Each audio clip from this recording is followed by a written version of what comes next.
కాకినాడ జిల్లా ముమ్మిడివరం నియోజకవర్గం తాళ్లరేవు మండలం జి వేమవరం పంచాయతీ పరిధిలో ఎన్ఆర్జీఎస్ నిధుల 1,50,00,000 రూపాయలతో జి వేమవరం గ్రామం నుంచి అడవిపూడి గురజానపల్లి వరకు నూతన బీటీ రోడ్ పనులు ప్రారంభమయ్యాయి. ఇక ఈ సందర్భంగా తాళ్లరేవు మండల జడ్పీటీసీ దొమ్మేటి శామ్యుల్ సాగర్, గ్రామ సర్పంచ్ పుణ్యమంతుల సూరిబాబు బ్రదర్స్, మండల టీడీపీ అధ్యక్షులు దూలిపూడి వెంకటరమణ పాల్గొన్నారు. కొబ్బరికాయలు కొట్టి పనులకు శంకుస్థాపన చేశారు.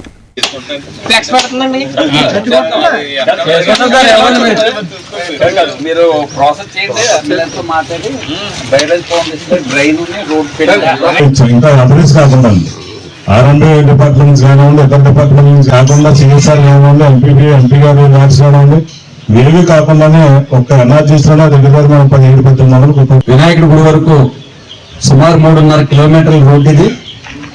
2 చొల్లంగికి కలిసి కనెక్టివిటీ రోడ్డు. ఇటు వేమవరం గురిపూడికి సంబంధించినటువంటి వాళ్ళు షార్ట్ కట్ గా ఉంటుంది అనేటువంటి ఉద్దేశం. పంచాయతీ నుంచి చొల్లంగి మరియు గురజానపల్లి వరకు వెళ్లే ప్రధాన రహదారి ఏదైతే ఉందో దానికి ఈ రోజు 1,50,00,000 రూపాయల నిధులు మంజూరు చేయించి ఇవాళ పనులకి శంకుస్థాపన చేసే అవకాశం కల్పించినటువంటి సుబ్బరాజు గారికి ప్రత్యేక ధన్యవాదాలు తెలియజేసుకుంటున్నాం.